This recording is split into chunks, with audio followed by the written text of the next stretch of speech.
warahmatullahi wabarakatuh, Bapak. Assalamualaikum warahmatullahi wabarakatuh. Perkenalkan, saya Dr. Sabar Fadul Banggawan yang berjaga pada pagi hari ini. Di sini dengan Bapak siapa? Bapak Adi. Baik, di sini dengan Bapak Adi. Usianya berapa tahun, Bapak? 31 tahun, Dok. 31 tahun ya, Bapak. Bapak bertempat tinggal di mana, Pak? Di Dok. Di Genuk. Untuk pekerjaannya apa, Pak? Petani. Oh, petani. Baik, Bapak. Di sini ada keluhan apa ya, Bapak, yang bisa disampaikan? Ini saya kemarin tuh udah periksa ke dokter dan ya, itu keluarnya mual muntah, terus panas, sama diare, Dok. Nah katanya itu ini apa sakit mengarah ke HIV, terus disarankan bertemu dengan dokter Sabun, katanya gitu, Dok. Baik, Bapak. Di sini Bapak Adi untuk keluhannya tadi ada mual muntah. Iya. Itu sudah berapa lama, Bapak, mual muntahnya? Udah 7 bulan, Dok, ini. Udah jalan 7 bulan. Jalan 7 bulan. Itu diikuti diare. Diikuti diare. Berulang seperti itu, Bapak. Ya udah berulang, Dok. Apakah ada mengalami penurunan berat badan, Bapak? Ada, Dok. Ada berapa kilogram, Bapak? Kurang lebih 10 kilo, Dok. Ada 10 kilo ya, Iya. Bapak ya. Lalu untuk kelainan lain selain pada penurunan dari berat badan, mual muntah, apakah ada letih lesu atau mungkin ada kelainan di kulit, Bapak? Ada, Dok. Kulit saya tuh kayak pucat, badan saya lemas kayak gitu, Dok. Tapi ada luka terlihat nggak, Bapak, di kulit? Ya ada, Dok. Tidak ada ya, Bapak ya. Itu bisa diceritakan, Pak, kok bisa terjadi, bagaimana sebelumnya? Saya dulu itu ini, Dok. Saya kalau stres tuh pakai jarum suntik gitu, ganti-gantian sama teman saya. Masa mudanya, Bapak? Iya, masa mudanya dulu itu pas umur 25. Iya, Terus setelah itu ini, Dok, kok tiba-tiba di umur 30 tuh kok jadi lemas kayak gini, turun terus diare, pusing, lemah, letih, lesu gitu, Dok. berarti bapaknya dulu waktu muda pemakai atau maksudnya jarum suntik tato atau bagaimana, Bapak? Jarum suntik kayak penenang gitu, Dok. Oh, berarti pemakai juga ya, Bapak ya. Iya. Baik, apakah sudah pernah direhabilitasikan sebelumnya, Bapak? Belum pernah, Dok. Belum pernah juga ya, Bapak ya. Iya. Baru tahunya sekarang berarti ya, Ya, Pak ya? baru tanya sekarang, Pak. Baik, lalu untuk hasilnya apakah sudah dilakukan pemeriksaan sebelumnya di dokter Daniel? Belum, Dok. Belum ya? Iya, cuma diarahkan ke sini aja. Oh, baik, Bapak. Lalu Bapak apakah mengerti sebelumnya apakah definisi mungkin arti dari HIV sendiri, AIDS itu sendiri bagaimana? Baru ini, Dok, apa namanya, kayak penyakit yang menyerang sistem imun, Dok, akibat virus gitu. Ya, benar, Bapak. Di sini izin saya untuk menyampaikan terlebih dahulu, Bapak, Ya, untuk lebih jelasnya, karena Bapak harus mengerti dulu arti dari HIV/AIDS itu, Bapak. Nanti baru saya lanjutkan konselingnya. Untuk HIV/AIDS itu kan dia adalah penurunan fungsi imun tubuh Bapak, yang mana kalau untuk AIDS itu sendiri dia adalah penurunan dari imun tubuh Bapak, yang dia mengalami penurunan, yang dia juga berupa sindrom ya, Bapak. Yang mana untuk HIV/AIDS itu sendiri dia tidak bisa disembuhkan, non sewu sebelumnya ya, Bapak ya. Untuk HIV/AIDS itu sampai sekarang belum bisa disembuhkan secara total, akan tetapi bisa dikontrol dengan cara ditekan dari penyebaran virusnya.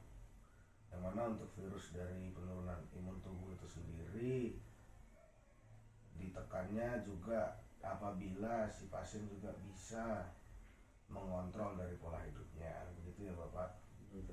Jadi untuk kita lanjutkan, sebelum kita lanjutkan saya izin bertanya terlebih dahulu, apakah Bapak sudah pernah melakukan pemeriksaan lab sebelumnya sebelum datang ke sini? Belum, Dok. Saya takut, Dok. Takut ya, Bapak. Berarti untuk hasilnya belum tahu jelasnya ya, belum tahu, positif atau negatif gitu, belum pernah sama sekali ya. Belum pernah. Nah, nanti jadi untuk lebih mengetahui lebih jelasnya kita bisa melakukan pemeriksaan di laboratorium terlebih dahulu ya Bapak, Iya, untuk mengetahui hasilnya. Apakah Bapak bersedia? saya nggak takut dok, tapi dok gimana dok? Kalau 3 hari kemudian gimana? Bagaimana Bapak? 3 hari kemudian? Iya. Maksudnya biar komunikasi dulu ke keluarga gitu atau bagaimana? Iya dok. Karena saya belum cerita ke keluarga saya. Tapi untuk saran dari saya, apakah Bapak juga bersedia untuk terbuka cerita kepada istri, anak Bapak? Ataukah itu malah justru nanti membuat Bapak semakin pikiran atau bagaimana? Tapi monggo dari Bapaknya bagaimana? Kalau saya nanti takut kalau istri saya tahu terus gak suka sama saya, marah semua keluarga saya dok, seperti itu. Oh, berarti Bapak memilih untuk terbuka terlebih dahulu ke keluarga. Iya. Tapi Bapak menginginkan untuk dilakukan pemeriksaan kan? Iya, menginginkan dok. Nanti saya kasih waktu, tapi sebelumnya untuk pengetahuan terlebih dahulu ya Bapak, apakah nanti bisa nanti kita bisa melakukan pemeriksaan lab kan? Iya. Nanti kita lihat apakah positif atau negatif. Nah, untuk dari positif dan negatif itu juga untuk dari HIV ya Bapak, itu kita untuk mengetahuinya tidak bisa dilakukan sekali pemeriksaan kita tentukan itu positif atau tidak.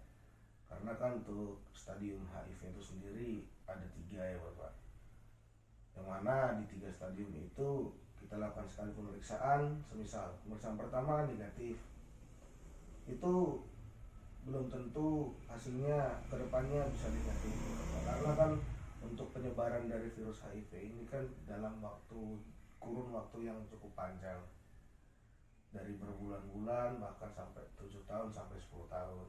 Jadi kita tetap harus terus melakukan kontrol pemantauan untuk mengecek penyebarannya sudah sampai mana gitu ya Bapak.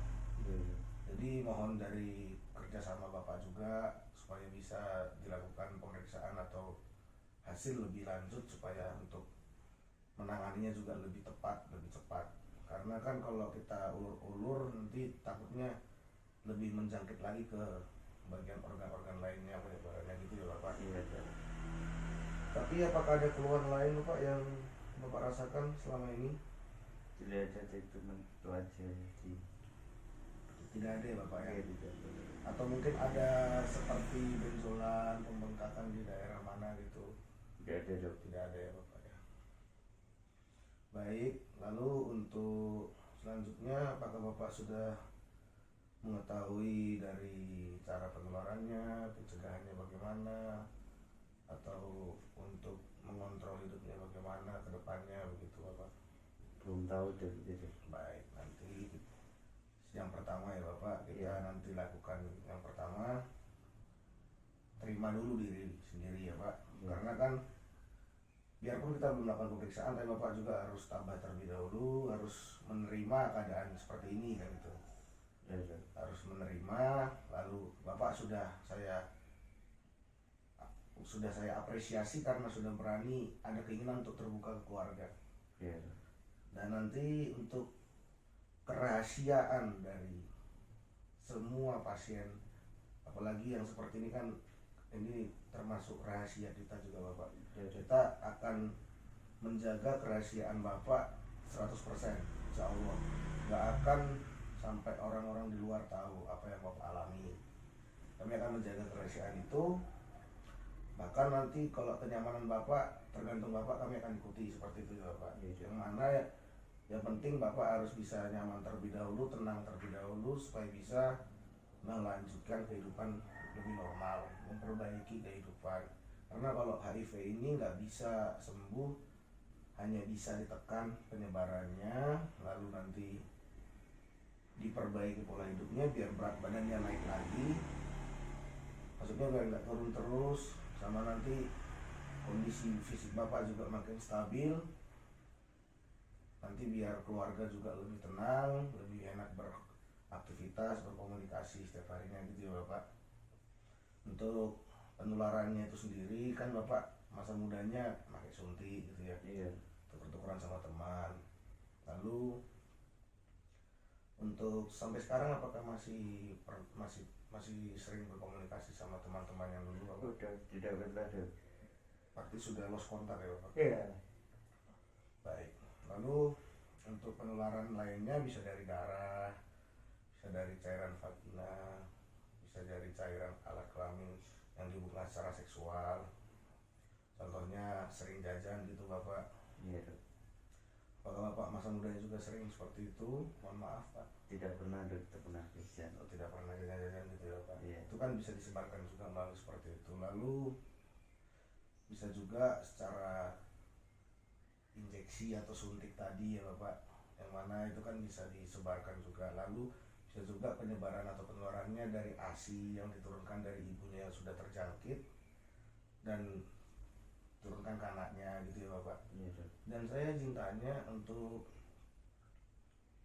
terakhir kali berhubungan seksual dengan istri kapan Bapak? 3 minggu kemarin. 3 minggu kemarin ya Iya. Bapak. Itu melakukan hubungan seksualnya, mohon maaf, pakai alat kontrasepsi atau tidak? Iya pakai dok.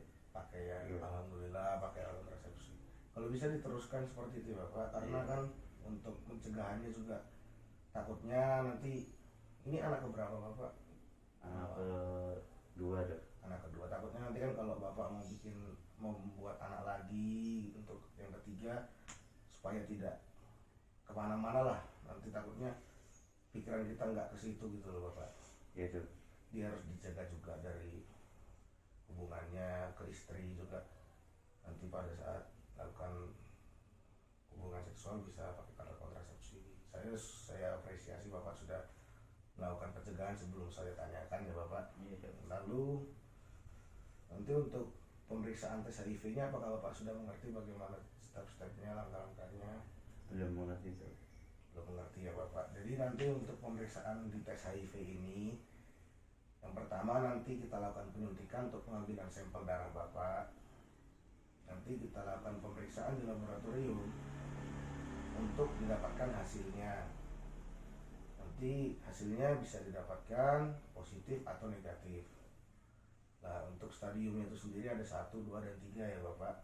Iya dok. Untuk 1 itu stadium ringan, yang mana dia masih samar-samar gitu Bapak. Maksudnya masih belum diketahui secara jelas apakah dia HIV, baru terlihat dari gejalanya sendiri gitu kan. Iya dok. Jadi untuk stadium sedang itu nanti dia sudah terjangkit, sudah cukup lama, berbulan-bulan gitu kan. Lalu sudah ada seperti kelainan gitu kan, seperti tanda-tanda gejalanya, seperti tadi ada kulit pucat dan juga ada lemas gitu kan, penurunan berat badan gitu ya Bapak. Iya dok. Lalu untuk stadium yang ketiga itu stadium berat, yang mana sudah teralami atau terjangkit bertahun-tahun ya Bapak. Iya. Nanti untuk informasi resikonya kita bisa lakukan seperti tadi, pemasangan kontrasepsi ya Bapak, bisa dilakukan tes kontrol HIV setiap bulannya rutin gitu ya Bapak. Iya dok. Dan juga nanti kita kasih obat ARV, yang mana ARV itu adalah obat untuk penekanan dari virus HIV tersebut ya Bapak. Iya dok. Untuk ARV itu atau adenoretrovirus itu untuk menekan virus HIV tersebut supaya tidak menyebar dan melawan dari imun Bapak yang menjaga dari kekebalan sistem imun Bapak ya. Nanti kan kalau semisal Bapak nggak rutin minum obatnya, nanti Bapak juga yang ngerasain kan gimana. Jadi minta tolong kerjasamanya untuk obatnya diminum secara rutin ya Bapak. Iya dok. Dan kalau bisa diminumnya habis ya Bapak, jangan bolong-bolong. Takutnya kan kalau imun Bapak itu lagi bagus, atau kayak misalkan kalau imun Bapak lagi bagus ya malas gitu minum kan. Nah, Iya, udah sembuh, udah enakan, itu jangan. Karena kan ini jangkit panjang, kayak terjangkitnya dalam waktu panjang itu loh Bapak. Kita nggak tahu hari esok atau seminggu ke depan. Ini bisa jadi ketahuannya bulan lagi gitu loh. Stadiumnya ternyata sudah meningkat atau bagaimana. Jadi kita usahakan, kita tekan secara terus-menerus sampai benar-benar normal kondisi tubuh Bapak, dan di situ kita nanti lakukan dari pantauan pola hidup Bapak supaya lebih baik lagi, seperti itu ya Bapak. Iya dok. Nanti apabila hasilnya setelah dilakukan pemeriksaan negatif, nanti saya sampaikan juga untuk hasilnya itu ada yang dinamakan window period Bapak, yang mana untuk hasil pertama apabila nanti kita lakukan pemeriksaan pertama hasil di laboratorium negatif ya Bapak, terlakukan dari window period atau pengulangan dari tes di waktu berikutnya untuk lebih mengetahui perjalanan atau perkembangan penyakit Bapak, apakah nanti kedepannya hasilnya negatif lagi atau positif, supaya lebih pasti dan lebih maksimal untuk pemeriksaannya seperti Bapak. Iya dok. Nanti 3 hari ke depan saya kasih waktu, monggo buat Bapak nenangin diri dulu, nerima keadaan, terus legowo sama bisa terbuka ke keluarga, monggo saya kasih waktu. Jadi kalau sudah siap, monggo datang ke sini kita lakukan pemeriksaan ya Bapak. Iya. Apakah Bapak sudah merasa lebih baik? Bagaimana Bapak? Dia merasa lebih baik, lebih tenang. Baik Bapak. Iya. Nanti kalau ada keluh kesah apa lagi, monggo silahkan datang ke sini. Kalau saya ada waktu bisa juga ngobrol 4 mata, saya kasih waktu ya Bapak. Iya dok. Nggak usah takut, nggak usah sungkan, monggo datang. Nanti kita bisa konsultasi lagi berdua 4 mata. Kalau misal mau ngajak istri juga monggo, nggak apa-apa. Siapa tahu juga nanti istrinya mau dicek, nanti bisa saya kasih formulir pemeriksaan dan didampingi sama Bapak gitu, supaya kan juga istri Bapak kan berhubungan seksual dengan Bapak kan setiap harinya. Nanti juga kita lakukan konsultasi tapi dengan cara form seperti itu, Bapak bisa didampingi sama Bapak. Dan juga Bapak harus lebih setia ke pasangan Bapak ya, supaya hubungannya juga tetap harmonis gitu kan, supaya nanti keluarganya tetap harmonis sama istri gitu. Pokoknya intinya Bapak harus benar-benar menerima hidup. Ya sudah seperti itu, ya sudah, sisanya tinggal diperbaiki seperti itu ya Bapak. Tidak usah pikirkan masa lalu, tetap harus terima apa keadaan itu ya Bapak. Di 3 hari lagi mau datang sini kalau bisa. Ada yang tanyakan lagi Bapak? Tidak ada dok. Baik, bila tidak ada, alhamdulillah saya akhiri. Mohon maaf bila ada yang salah dari kata-kata saya Bapak. Iya dok. Assalamualaikum warahmatullahi wabarakatuh. Waalaikumsalam warahmatullahi wabarakatuh.